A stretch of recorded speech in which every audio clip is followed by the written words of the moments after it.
결혼할 때 신랑과 신부가 혼인 서약을 하고요. 반지를 주고 받습니다. 그래서 그 결혼 반지는 신랑과 신부가 결혼했고, 그리고 죽을 때까지 사랑하겠다라고 하는 하나의 증표가 되지요. 경험해 보신 분들은 알겠지만 그 결혼식을 통해서 신랑 신부가 서로 약속을 맺는데 1시간에서 1시간 반 정도가 걸리지요. 그런데 결혼 생활은 그것 이상입니다. 제가 21년째 결혼 생활을 하고 있는데 그런 비결은 저희 부부에게 어떤 갈등이나 다툼이나 언쟁이 없어서가 아니죠. 힘든 날이 없어서가 아닙니다. 하나님과 사람들 앞에서 서로 사랑하겠다고 약속한 것을 지키려고 노력하는 것 때문이죠. 무엇보다 제가 생각하기에는 제 아내가 저를 버리지 않고 살아주는 것 때문입니다. 맞다는 얘기죠? 성경에 보면 하나님을 믿는 사람들과 하나님과의 관계를 결혼에 비유를 합니다. 신랑을 하나님으로 그리고 신부는 우리라고 이렇게 표현을 하지요. 그 관계가 지속되는 이유는 여러분 무엇 때문이라고 생각을 하십니까? 신부인 저희들이 하나님을 사랑하기 때문이시겠죠. 그리고 그보다 더 큰 이유는 약속대로 살지 못하는 저희를 버리지 않고 살아주시는 은혜 때문이죠. 우리를 위해 당신의 아들을 십자가에 죽기까지 내어놓는 그 사랑 때문이겠죠. 성서 일과에 따라 읽은 여호수아 24장은 여호수아가 백성들에게 마지막으로 설교한 내용이지요. 신랑 대신 하나님만 온전히 사랑하라라는 그런 내용이 들어있습니다. 그러기 위해서 하나님 대신 사랑하는 것들을 너희 가운데에서 먼저 제거하라고 권면했는데요. 이 시점에서 우리는 하나님을 경배하는 예배자로서 하나님을 예배하는데, 하나님을 섬기는데 방해가 되는 우상들이 무엇인지를 한번 생각해 보아야 합니다. 뉴욕의 리드머 교회 팀 켈러 목사는 거짓 신들이라는 책에서 우리 안에 있는 우상이 무엇인지를 분별하는 방법을 이렇게 제시하고 있습니다. 그것은 우리가 아무 일도 하지 않을 때, 여가를 보내든지 한가한 시간이든지 그때 우리 마음속에 떠오르는 것들이 우상일 가능성이 있다라는 것이죠. 예를 들면 어떤 차를 살까? 어떤 집을 구입해야지? 어떻게 즐길까? 이런 거. 그리고 돈을 가장 많이 사용하는 대상이 어딘지를 찾아보는 것입니다. 세 번째는 우리가 기도했는데 응답되지 않았을 때, 혹은 자신이 뜻대로 그 일이 성사되지 않았을 때 내가 어떻게 반응하는지를 보는 것이지요. 예를 들어 우리가 하나님께 기도하고 구한 것이 이루어지지 않으면 실망이 되지 않습니까? 그래서 하나님께 분노하기도 하고 기도해도 소용없다며 절망에 빠지기도 하지요. 그럴 때가 우리가 기도하고 구한 것들이 우리에게 우상이 될 수 있다라는 점이지요. 하지만 우리가 응답되지 않았더라도, 아직 약속이 이루어지지 않았더라도 그것 때문에 실망은 할 수 있지만 곧 다시 마음을 추스리고 우리의 일상에 성실하게 지낸다고 한다면 문제는 없다라는 것이죠. 네 번째는 우리가 어떤 일에 대해서 자존심이 상해서 화를 내거나 원망하고 불평해서 나 자신을 통제하지 못할 때 그것이 우리에게 우상이 될 수 있다라는 것이죠.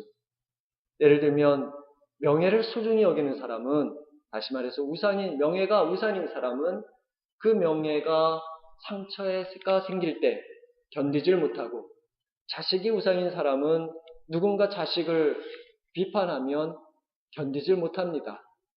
대표적인 예는 아브라함의 아내 사레가 그랬잖아요.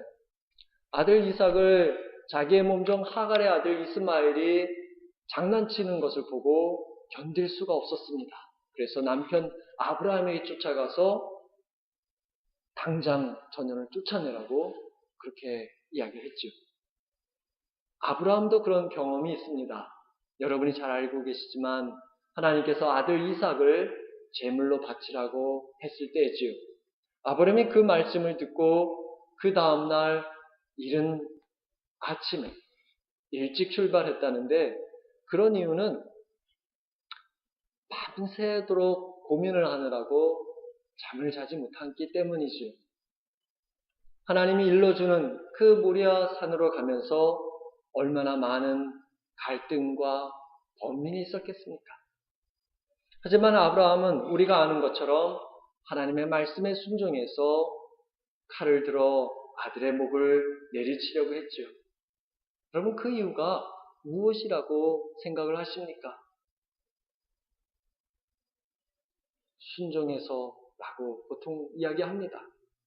그런데 하나님이 왜 자기에게 하필이면 그런 명령을 내리셨는지를 아브라함이 알았기 때문이지요.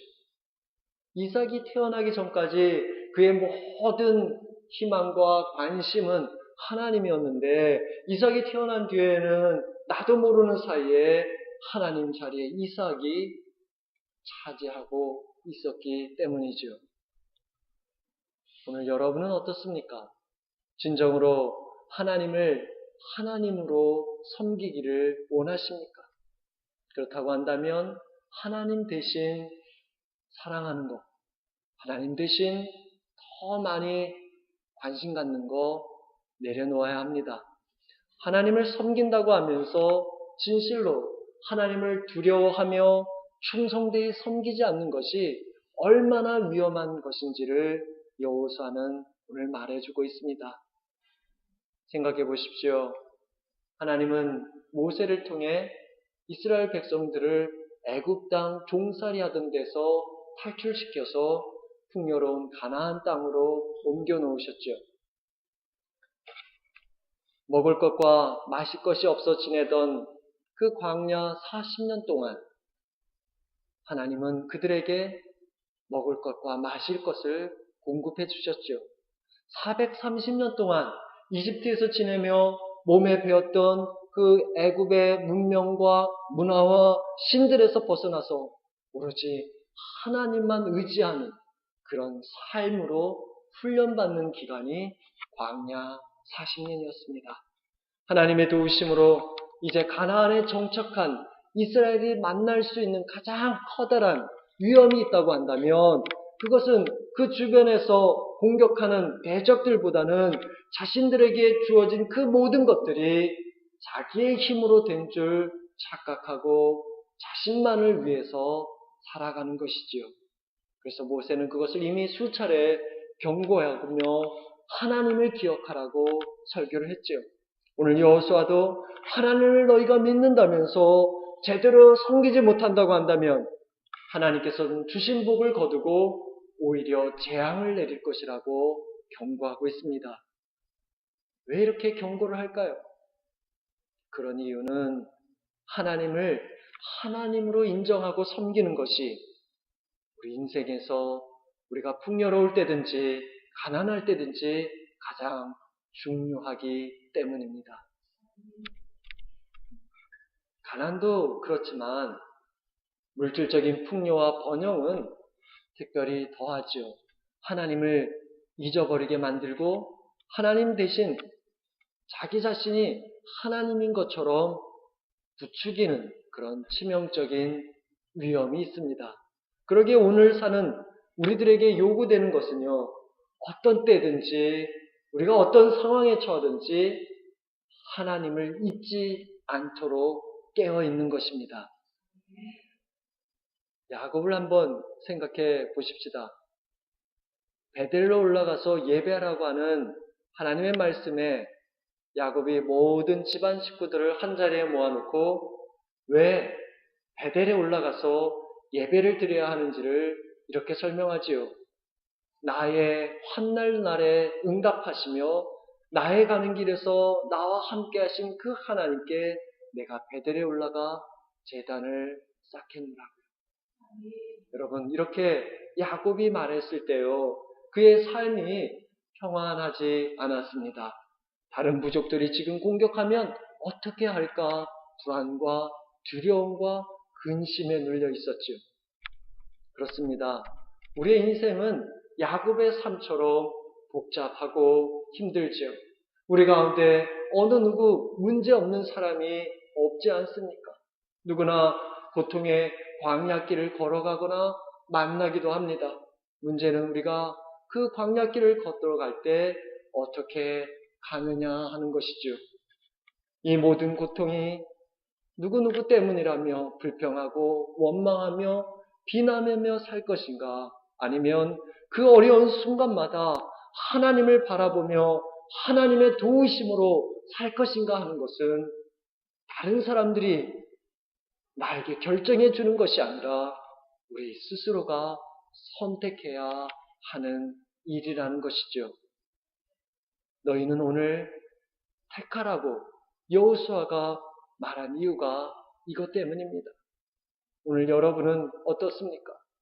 지금 만나는 삶이 광야를 지내는 것처럼 힘들고 어렵습니까?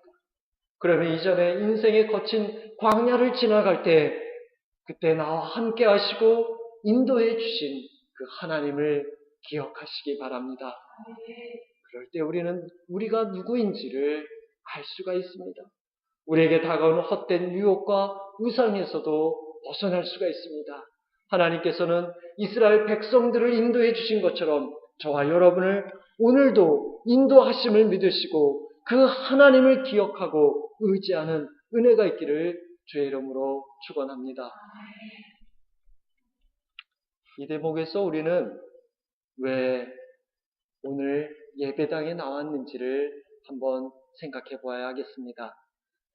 그 이유는 우리가 시간이 남아서가 아니죠. 하나님께 예배드리기 위함입니다. 그런데 여러분, 기왕에 우리가 하나님께 예배드릴 바에는 하나님을 만나야 하지 않겠습니까? 우리가 기왕에 하나님을 믿을 바에는 하나님의 사랑을 알도록 믿어야 하지 않겠습니까? 우리가 기왕에 신앙생활 할 바에는요, 착하고 충성된 종이라고 칭찬해 주시는 그런 복을 받아야 하지 않겠습니까? 그러려면 오늘 우리가 어떤 모습으로 예배를 드려야겠습니까? 역대하 16장 9절은 이렇게 말합니다. 여호와의 눈은 온 땅을 두루 감찰하사 전심으로 자기에게 향하는 자를 위하여 능력을 베푸시나니 그랬습니다. 23절 말씀에 여호와는 이렇게 말합니다. 너의 마음을 이스라엘의 하나님 여호와께로 향하라라고. 여러분, 우리의 마음을 하나님께 향한다는 게 무엇을 말하는 것일까요? 여리고성에 살았던 삭개오가 그걸 잘 보여줍니다. 여리고 세무서장이었던 삭개오가 어느 날 예수님이 마을에 오셨다는 소식을 듣잖아요. 그리고 하던 일을 놔두고 거리로 뛰쳐나갑니다. 그런데 사람들이 워낙 많아서 예수님 근처에 갈 수 없는 그런 환경적 요인이 발생했습니다. 그리고 게다가 키가 워낙 작아가지고 까치발을 들어도 안 되고 점프를 해도 안 보이는 거예요. 그래서 그냥 거기서 포기하고 돌아갈 수 있었지만 그는 예수님이 가시는 길 앞질러 달려가서 거기에 있는 나무에 올라갔죠. 삭개오가 자신의 체면을 다 내려놓고 그렇게 한 이유는 예수님을 만나고 싶은 간절한 소원 때문이었죠. 나는 어떤 수모를 당하더라도 예수님을 보리라고 하는 그런 열정 때문이었습니다. 그 거룩한 마음이, 그 거룩한 열정이 예수님 눈에 들어서요. 여리고성에 살았던 수많은 사람들 가운데 오직 삭개오만 예수님을 자기 집으로 모시는 은혜를 누렸던 것입니다. 이처럼 우리가 주님을 온 마음으로 사모하여 하나님께서 베푸시는 능력을 체험하는 은혜가 있어야 하겠습니다. 그런데 참 불편한 진실은요, 그것이 인생의 단 한 번으로 족하게 여겨서는 안 된다라는 것이죠. 예를 들면 우리가 청소기로 청소를 하는데 여러분 그 효과가 얼마 정도까지 됩니까? 1년 갈 수 있나요? 한 달? 일주일? 고개를 다 흔드시는데 일주일은커녕 며칠 못 가지 않습니까? 우리의 심령도 마찬가지라는 거죠. 제 아무리 초강력 청소기로 우리 심령의 더러운 것을 제거하고 우상을 없애도요, 며칠 지나면 그 먼지가 다시 쌓이고 그냥 두면 언젠가도 모르게 가득 차버리고 말지 않습니까? 한순간이 아닙니까? 제가 양평에서 목회할 때 여름철이 되면 교회 앞마당에 풀이 잔뜩 돋았어요. 그럼 아침 저녁으로 풀을 뽑는데 얼마나 많은지 이 뽑은 풀을 그 손수레, 리어카라 그러죠. 거기다가 옮겨서 버렸어요. 한 반쯤 이렇게 뽑았을 때 제 마음이 기쁨이 있었습니다. 아, 이제 절반 했으니까 이제 한 주일만 더 하면 다 깨끗이 해서 이 운동장이 풀 없는, 이 잡초가 없는 운동장이 되겠구나. 그리고는 그동안 뽑았던 곳을 한번 뒤를 탁 돌아보았는데, 아니, 이게 웬일이에요? 아, 거기에 또 다른 풀들이 막 올라오는 거예요. 그걸 다시 뽑아야 한다는 걸 생각하니까 막 화가 막 일어나는 거예요. 그런데 제 마음속에 또 다른 생각이 있는데, 저게 내 죄의 모습이겠구나 하는 그런 마음이었습니다. 그렇습니다. 우리가 거룩한 삶을 살기 위해 애쓰고 힘쓰고 노력해야 되는 이유가 이것이죠. 우리가 매일매일 말씀 읽고 기도하는 습관을 통해서 우리의 마음을 하나님께 계속 두어야 될 이유가 여기 있는 것입니다. 여러분, 바울은 그런 우리를 가리켜 이렇게 말했잖아요. 우리는 구원 얻는 자들에게나 망하는 자들에게나 하나님 앞에서 그리스도의 향기라. 그런데 문제는 정말 예수 그리스도를 알게 하는 향기가 되고 있느냐 하는 것이잖아요. 19절에서 여호수아가 백성들더러 이렇게 얘기합니다. 너희가 여호와를 능히 섬기지 못할 것이라. 무슨 말이냐면 하나님을 온전히 섬기지 않으면서 정말 믿음이 있는 척, 온전히 섬기는 척 해서는 안 된다라는 것이죠. 예를 들면 이런 것입니다. 학생은 학생으로 생활하고 군인은 군인으로, 직장인은 직장인으로 생활을 하는데 이처럼 우리 신앙인도 신앙 생활이 있잖아요. 신앙 생활이 무엇이냐고 물으신다면 예배라고 하겠지요. 그런데 그 예배가 주일날 예배당에 와서만 이루어지는 것을 아니라고 하는 점이지요. 우리는 흔히 주일 교회에 나와 예배 드리는 것만이 우리의 신앙생활이라고 생각을 합니다.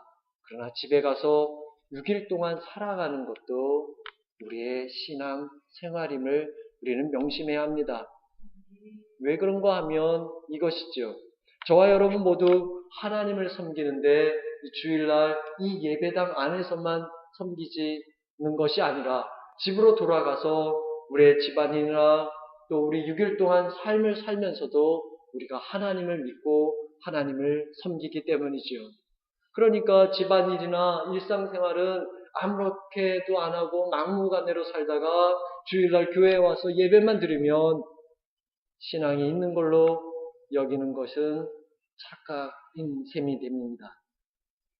너희는 세상의 빛이요 소금이라고 하셨죠. 너희는 교회 안에서만 빛과 소금이라고 하지 않으셨습니다. 여러분 생각해 보십시오. 아나니아와 삽비라 부부가 하나님께 헌금을 그렇게 많이 드렸는데 넘어진 이유가 무엇 때문이겠습니까? 아론의 아들 나답과 아비후가 하나님을 가까이 섬기는 사람이면서도 쓰러진 이유가 무엇 때문이겠습니까? 엘리 제사장의 아들들이 버림을 받은 이유가 어디 있습니까? 그것은 하나님을 우습게 여겼기 때문이죠. 예배를 하찮게 여기기 때문입니다. 오늘 우리가 드리는 이 한 번의 찬양과 한 번의 기도, 한 번의 예배를 소홀히 여기지 말아야 할 이유가 여기에 있는 것입니다. 여러분, 우리 교회의 사명은요, 다른 게 없어요. 하나님을 예배하는 것입니다. 교회의 최우선 목표가 뭐냐면 사람을 더 많이 끌어들이는 데 있는 게 아니라 모인 사람들이 몇 명이든지 주님을 주님으로 모시게 하는 것입니다. 요한복음 12장 32절에 내가 땅에서 들리면 모든 사람을 내게로 이끌겠노라 했습니다. 이 말씀대로 어떤 상황이든지 우리가 온 마음으로 하나님을 섬길 때 구원의 역사가 나타나는 줄 믿으시기 바랍니다.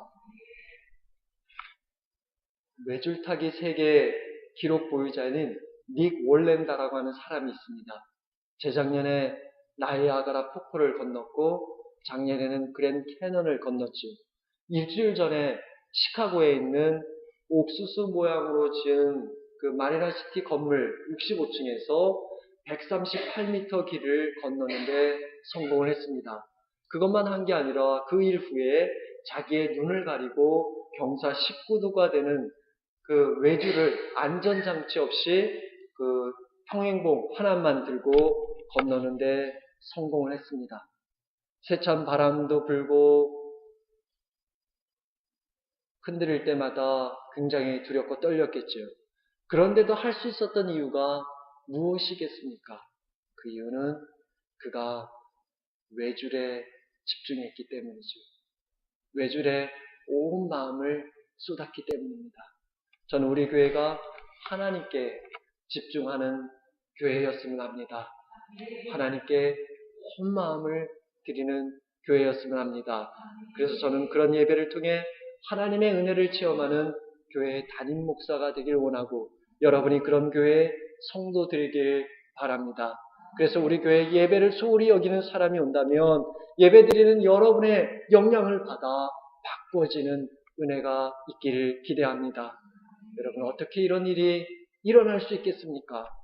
닉 월렌다는 자신이 성공할 수 있었던 이유를 이렇게 말했습니다. 많은 훈련과 노력이 이런 좋은 결과를 만들었다라고요. 그렇습니다. 여러분, 우리가 하나님을 섬기다가 실패할 수 있고 때로 실망감을 느낄 수도 있습니다. 때로는 좌절하기도 하죠. 그러나 그것이 우리 신앙생활의 끝이 되어서는 안 됩니다. 반드시 다시 일어나야 합니다. 우리 안에 일어나는 모든 유혹과 거짓 우상을 제거하고 다시 시작해야 합니다. 어디서든 어떤 때든지 하나님을 하나님으로 다시 모셔야 하겠습니다. 이런 훈련과 노력으로 우리의 습관이 되어야 합니다. 저는 이것이 우리가 맺을 새 언약의 내용이 되었으면 합니다. 어떤 상황이든지 진심으로 하나님을 섬기겠다고 다가오는 모든 더러움과 우상들을 제거하고 하나님을 다시 온 마음으로 섬기겠다고 결단하고 그렇게 살아가는 저와 여러분 되시길 주의 이름으로 축원합니다.